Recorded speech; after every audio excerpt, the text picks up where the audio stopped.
comigo, pessoal. Bom ou não, hein? Bacana demais? Bom, eu vou trazer nesse vídeo aí uma história de uma fábrica de canários.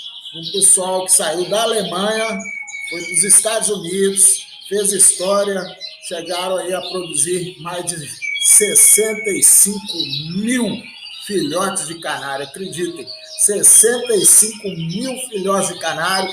É uma história fantástica e que eu quis trazer aí para vocês. Espero que gostem, o vídeo é longo, mas eu agradeço se deixar o joinha aí, compartilhar com a história da canaricultura. É muito importante a gente entender aí o que aconteceu para trás, entender a história, estudar um pouco mais. E vocês vão ver que muita coisa que os caras faziam lá atrás, ó, não tem novidade nenhuma, até hoje é praticada aí pelos criadores. Valeu? Forte abraço, obrigado mais uma vez, até a próxima. A incrível história da Fábrica de Canários dos Irmãos Stern. Chácaras e Quintais, 15 de abril de 1948, volume .77, página 475-476. Mas, meus irmãos, se é possível vender dezenas de milhares de canários por ano nos Estados Unidos, que é que me impede de criá-los em quantidade proporcional? Perguntou Gustav Stern a seus dois irmãos. Max e Siegfried meditaram sobre a pergunta. Nenhum deles tinha ainda a produção em massa. A criação e o treino de pássaros de canto era principalmente um hobby, ou um biscate mesmo na Europa, que sempre fora a principal fonte de produção. Poucos profissionais podem criar 1000 canários por ano. Uma inovação de métodos, no entanto, já se fazia esperada. Era preciso dar alma nova a essa atividade antiga. Foi por volta de 1936 que Gustav Stern fez a tal pergunta aos irmãos. Convém notar-se que já pairava no ar a ameaça da guerra.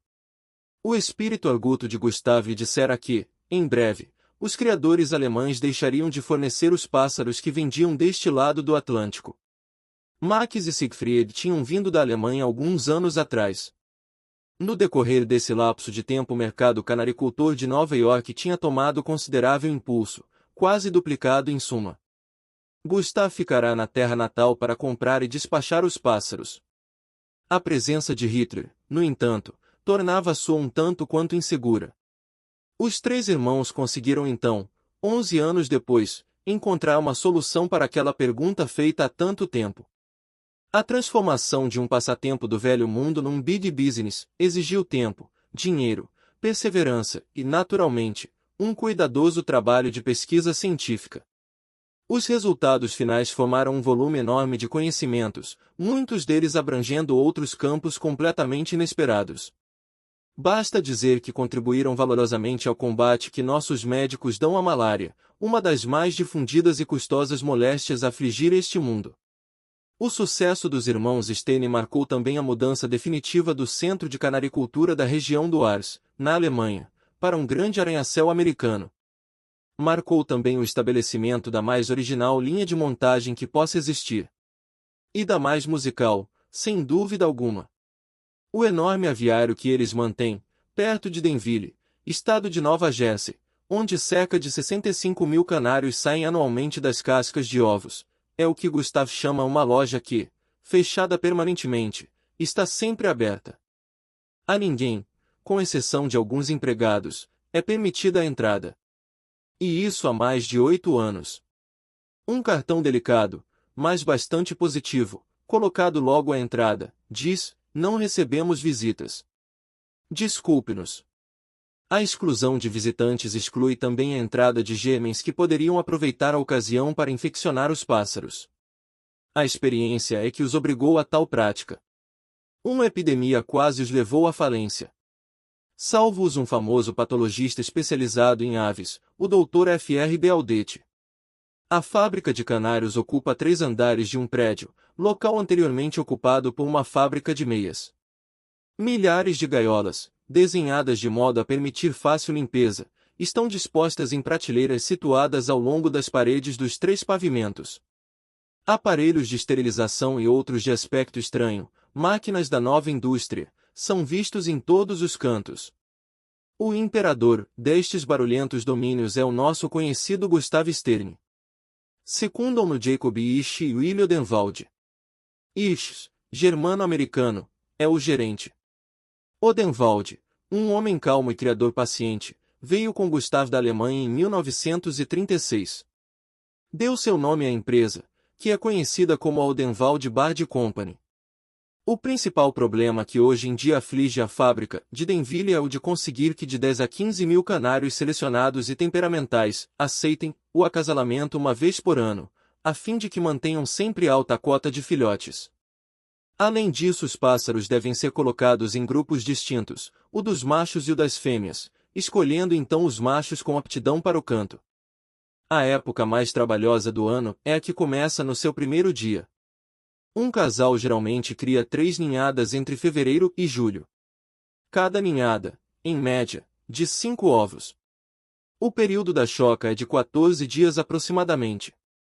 Chegando à idade de 4 semanas, os pássaros já podem ser separados dos pais, que se preparam para novo trabalho semelhante. Quando os canários atingem 7 dias de idade, o aspecto deles não é lá que se diga elegante ou atraente. Entretanto, um macho aos 7 meses já é tão maduro para cantar divinamente. Durante o acasalamento, um grupo de 15 a 18 moças se faz necessário para enfrentar o trabalho. Trocar alimento e água leva tempo, mas o verdadeiramente importante é o exame constante dos ovos que estão sendo chocados.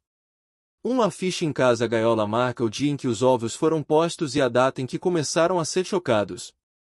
De acordo com essas indicações, Ish e sua assistente, Mary Clark, fazem com que o corpo de funcionários se mantenha ocupado nessa verificação. Na conhecida revista semanal Post, apareceu em data recente uma interessante reportagem da autoria do Sr. Arnold Nicholson, intitulada Canários Produzidos em Série, contando a história de 3 alemães, importadores de canários de antes da guerra, que se transformaram em criadores em terras Yankees, organizando uma verdadeira fábrica de canários. Graças à dedicação do nosso colaborador Sr. J. Rocha, afeiçoado canaricultor bandeirante, podemos oferecer aos leitores esta empolgante história. Pela primeira vez foi iniciada a irradiação pelo microfone do canto de canários, o que incentivou de maneira estupenda o comércio de canários na Norte América, modernizando a criação. Os ninhos são cuidadosamente observados com o auxílio de pequenas portas situadas na parte posterior da gaiola. Basta a luz de uma lanterna portátil para que os olhos entendidos digam se os ovos são férteis ou não. A lanterna age, portanto, como um fluoroscópio. Os ovos que apresentem falhas são imediatamente trocados por outros, tirados de outras gaiolas. Nem por isso, mesmo que o ninho fique vazio, se retira a fêmea. Muito pelo contrário até. Isso a induzirá a botar outra vez. O mesmo processo se utiliza para os filhotes. Se 1 ou 2 morrem, providência-se imediata substituição. É claro que precisam ser da mesma idade. Os mais velhos os impediriam de se alimentarem. Os Stene pensaram há alguns anos atrás que lhes seria possível chocar e criar artificialmente seus canários. Com o uso de incubadores, que tão maravilhosamente se prestam à criação de galinhas, e de uma alimentação especial, a simplicidade seria atingida. Verificaram que seria preciso virar diariamente os ovos, o que dava um trabalho insano. A incubadora foi posta de lado. No que se refere à alimentação, no entanto, o caso foi diferente.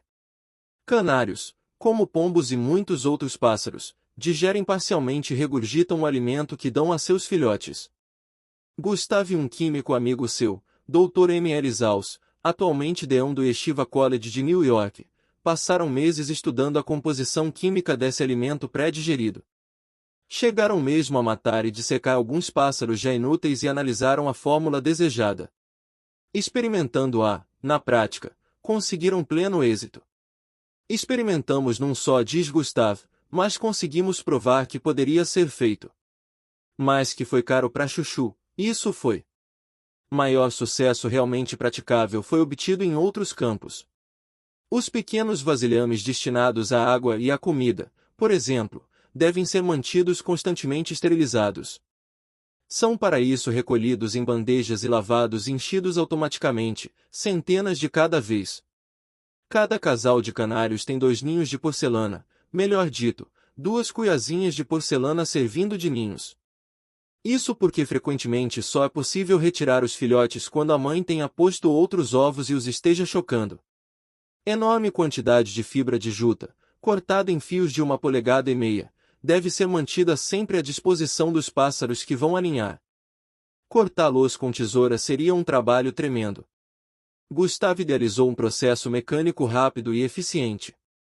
A fábrica tem um sistema de controles automáticos para manter uma temperatura constante de 73 graus F de outono até a primavera.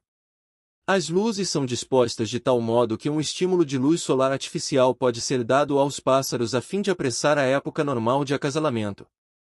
Um painel elétrico em cada andar faz com que a luz vá pouco a pouco diminuindo, como num cinema, a fim de evitar um choque brusco para os olhos dos pássaros. Importante também o controle da alimentação, que é gradualmente enriquecida desde umas 4 semanas antes do acasalamento.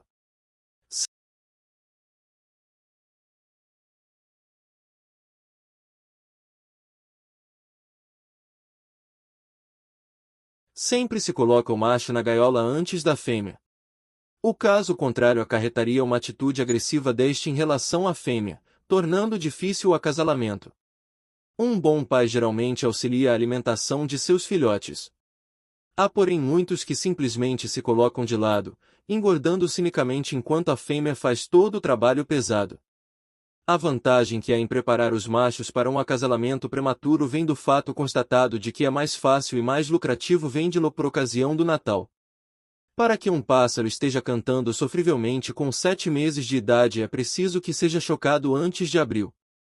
Um sistema de alto-falantes conjugado a um microfone situado perto de uma janela batida de sol é o de que se utiliza a Odenwald Company para transmitir a todos os futuros cantores os maviosos trinados e flautas dos melhores pássaros que deram prêmios aos criadores do velho mundo.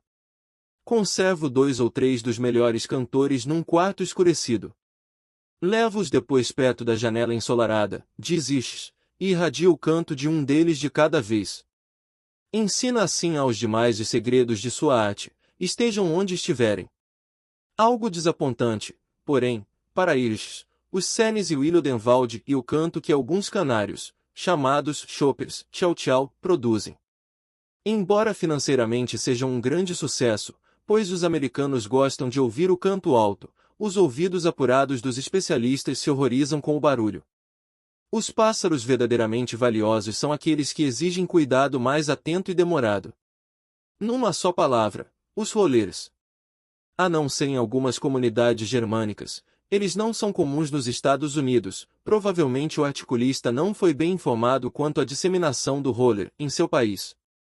Cerca de 100 de associações existentes atestam o grau de desenvolvimento a que atingiu a cultura do roller na América, com milhares de amadores e inúmeros profissionais, onde abunda o chopper, cujo canto é longo e barulhento. Tanto asses como os rollers, no entanto, não dependem muito dos processos de criação. Zero treino é que importa. Um bom roller, por exemplo, se é deixado na companhia de pássaros cujo canto é estridente e falho, dentro de pouco tempo cantará como eles. Por outro lado, é perfeitamente possível. Os canários mais custosos que Gustav Stern já exportou enquanto ainda vivia na Alemanha foram rollers que tinham sido capazes de aprender o refrão de uma velha e característica canção alemã, a Sie Dressing Jahre bis Dualt, que, numa tradução um tanto descuidada viria a ser o seguinte: você já tem quase 30 anos de idade. O criador que os treinara lançar a mão de um diapasão a fim de verificar a continuidade do tom. Assobiara pacientemente o refrão de hora em hora, dia após dia. E os exercitava num quarto onde a luz pudesse ser mantida suave.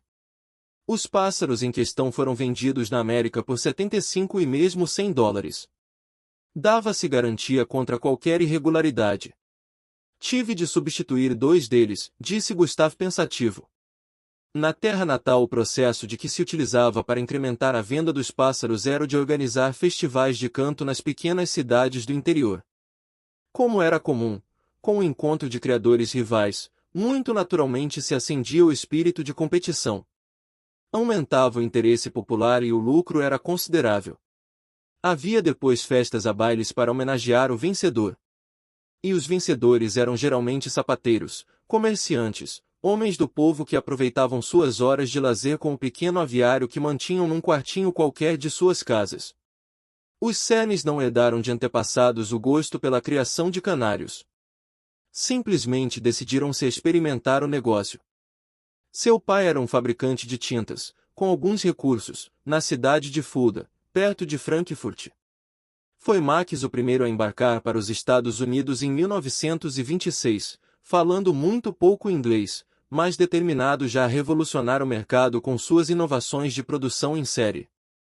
Gustav, enquanto isso, se transformou numa espécie de agente de compras, enviando ao irmão a quantidade de pássaros que fosse pedida, fosse ela qual fosse. Por ocasião de 1936, quando Gustav também se foi para a América, o mercado canaricultor já estava em suas mãos, através da firma que fundaram, denominada Hatch Mountain Products Company of New York. Pela primeira vez iniciaram a venda de pássaros pelo reembolso e tentaram com sucesso a venda em grandes lojas. Pela primeira vez, ainda, foi iniciado um programa radiofônico através de uma cadeia de estações, com irradiação de discos e do canto de canários presentes às exposições como verdadeiros artistas que eram. O sucesso não se fez esperar. Nem Max nem Siegfried tinham imaginado que a venda dos próprios canários fosse superar tão depressa a dos artigos relacionados ao hobby, tais como sementes, gaiolas e mil outras coisas. Gustav Stern e Willy Odenwald começaram a criação em massa com 1.500 pássaros, numa casinha de campo em Ramsey, estado de Nova Jersey. Novo sucesso e lucratividade. No ano seguinte compraram a fábrica em Denville, a que já nos referimos. Gustav, ao realizar o negócio, pediu particularmente ao banco, através do qual tinha feito a aquisição, que não divulgasse o assunto. O segredo é a alma do negócio, já diz um velho ditado. Além disso, a experiência tida na Alemanha mostrava que o bom êxito muita vez depende, em se tratando de canaricultura, da ausência de publicidade. Apesar dessas providências, constatou com desprazer que na terra natal já estavam os criadores muito bem informados de seus planos. Uma guerra secreta lhe foi movida, caracterizando-se pela extraordinária dificuldade de conseguir licenças de exportação, principalmente para fêmeas. A situação lembrava uma das lendas concernentes à origem dos canários. Como o próprio nome já diz, os pássaros são originários das Ilhas Canárias. Descendem de uma raça de pequenos passarinhos de cor esverdeada e de canto muito inferior. Criadores do Oriente, região onde primeiro se iniciou o treinamento de aves canoras, já conheciam os canários há milhares de anos, muito antes deles penetrarem no hemisfério ocidental. Uma das variações sobre o tema em questão, isto é, de como e quando foram os canários introduzidos no mundo ocidental, diz o seguinte: viajava um navio rumo ao Oriente Médio levando, entre outras coisas, alguns canários já treinados. Ocorreu então um naufrágio. Parte dos destroços deram à praia da ilha de Elba. Entre eles, verdadeiro milagre, alguns desses pássaros. E assim, pela Itália, penetraram os canários na Europa. Outra variação, certamente mais romântica, conta-nos que alguns monges espanhóis foram os primeiros criadores. Por centenas e centenas de anos conservaram os segredos do treinamento de canto, deixando sair do mosteiro apenas os machos, nunca as fêmeas. Um dia, porém, com a fuga ou roubo de uma delas, acabou-se o monopólio dos frades. Apesar da boicotagem dos criadores rivais da terra natal, Gustav Stern conseguiu adquirir as fêmeas de que tanto necessitava. Utilizou-se, para isso, do seguinte estratagema, captando a simpatia de alguns agentes importadores de Londres, que mantinham contato com os alemães há muito tempo, conseguiu que eles encomendassem as fêmeas em seus nomes respectivos. É preciso que se diga o porquê desse comércio. Os agentes importadores, por sua vez, vendiam as fêmeas aos de rua. Recebendo geralmente pássaros de colorido brilhante, ainda que não canouros, fácil era colocá-los junto ao povo.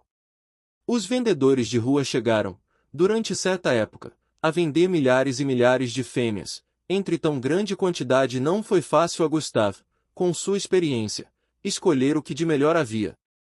E partiu no Queen Mary, rumo aos Estados Unidos, com 10.000 pássaros. Esse número, no entanto, não é de espantar. Nos anos anteriores os CERNs estavam importando em média 25.000 por ano. O que não podia prever, porém, era a perda da quase totalidade desses 10.000. Tudo correu bem na viagem, tudo correu bem inicialmente na fábrica, em Denville. Pouco depois do começo do ano, machos e fêmeas que se achavam em gaiolas separadas, a fim de evitar conflitos, foram acasalados. 7.500 famílias ao todo, selecionadas entre o que de melhor havia em pássaros importados e aqueles já nascidos em território americano. Começava já a estação de choca quando a epidemia começou. Willi Odenwald e Jacob Irish descobriram logo de que se tratava.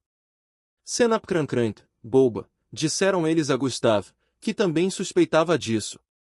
Já a conhecia na Alemanha, ocorrendo quase sempre com pássaros chegados de longas viagens. Nenhum deles, porém, mencionou qualquer meio ou remédio para se debelar à moléstia. E começaram a morrer os pássaros. 100 numa semana, 1.000 na outra, seguindo a sinistra marcha da epidemia de gaiola a gaiola, de viveiro a viveiro.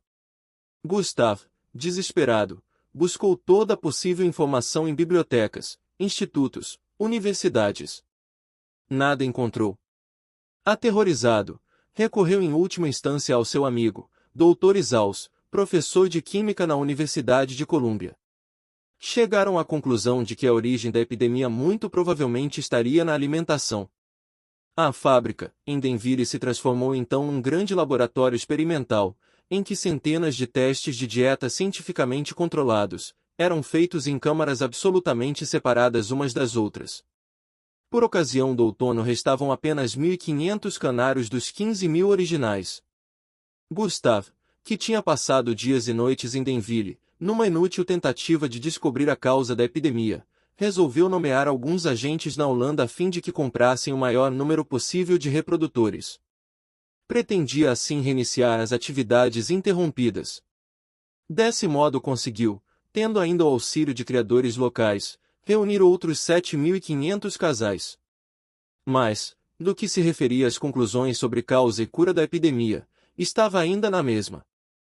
Foi então que uma das auxiliares mencionou o fato de seu pai, que era criador de galinhas, ter passado por situação semelhante e encontrado auxílio efetivo dos especialistas do New Jersey State College of Agriculture, na cidade de New Brunswick.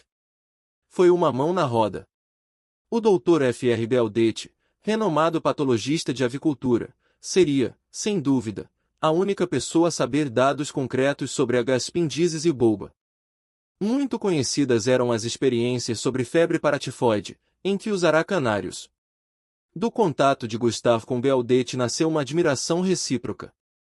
O primeiro pela sabedoria do cientista, este pela capacidade de organização do canaricultor. Beldete viu logo as imensas possibilidades que a pesquisa da manifestação epidêmica dariam a todos os hospitais, laboratórios, principalmente levando em conta o fato de que canários são tão usados em experiências como os coelhos, cobaias e ratos brancos. Nas pesquisas sobre malária, por exemplo, os cientistas preferem os canários a qualquer outro tipo de animais, pois as reações que neles se verificam são aproximadamente as mesmas notadas no gênero humano. Não sei nada de positivo ainda sobre a origem da moléstia nem sobre seu tratamento, mas tentarei com prazer chegar a uma conclusão definitiva, disse Beldete a Gustav. O primeiro passo foi impedir a entrada a todo e qualquer visitante. Depois, isolar alguns quartos o mais completamente possível, o que, aliás, já tinha sido recomendado pelo Dr. Isaus. Isso em 1940. Os relatórios mostram que de 40.000 pássaros de propriedade dos CERNs apenas 7.000 chegaram à maturidade. No cenário internacional, a Europa completava o seu primeiro ano de guerra. No aspecto financeiro, canários que antes eram vendidos a $5, passaram a valer o dobro. Fácil de imaginar, portanto, as perdas astronômicas da fábrica, em Denville. Beldete tratou logo de conseguir o mais possível de literatura especializada. E não havia quase nada, diz o cientista. E prossegue, mas consegui, afinal, um dado importante. 2 cientistas alemães, ligados à IG Farben, tinham comunicado uma forma de varíola, causada por um vírus, que afetava os canários. Deduzi logo do texto do comunicado que tinham deparado com essa epidemia ao prosseguirem as experiências com os medicamentos antimaláricos fabricados pelo referido traste de indústrias químicas. Para Bealdete era também óbvio que alguns pássaros de Gustave tinham contraído varíola. Isolados estes dos demais atacados pela misteriosa Senapkrankrank, providenciou uma colheita de material infeccioso de ambos os grupos. E verificou, com grande surpresa, que varíola e Senapkrankate eram nada mais nada menos que uma coisa só. A varíola das aves era muito conhecida por Bealdete. O primeiro passo dado pelos avicultores é o de vacinar sua criação a fim de protegê-la. Seguindo esse caminho, o cientista tratou de descobrir um tipo semelhante de cavina para os canários. Levou meses, é lógico, nessa procura. Era preciso encontrar uma vacina que não fosse nem virulenta demais nem de suavidade ineficiente. Determinada a idade adequada para a vacinação e estudados todos os demais pormenores, anos se passaram com perspectivas gradativamente melhores. Em 1941 somente 40% dos canários sobreviveram à moléstia ou à vacina. Atualmente, 94% podem ser considerados imunes à varíola. Os canários de Denville são os únicos no mundo todo que podem ter essa garantia. Mister se faz notar que não foram apenas os seres os beneficiados. Os cientistas norte-americanos tiveram esse inestimável auxílio no início da guerra, que lhes permitiu salvar milhares de soldados distribuídos pelas zonas tropicais maláricas. E começou assim um campo inesperado para as atividades da fábrica de Denville. Os hospitais e laboratórios começaram a pedir grandes quantidades desses canários à prova de epidemias de varíola, para suas experiências e fabricação de vacina.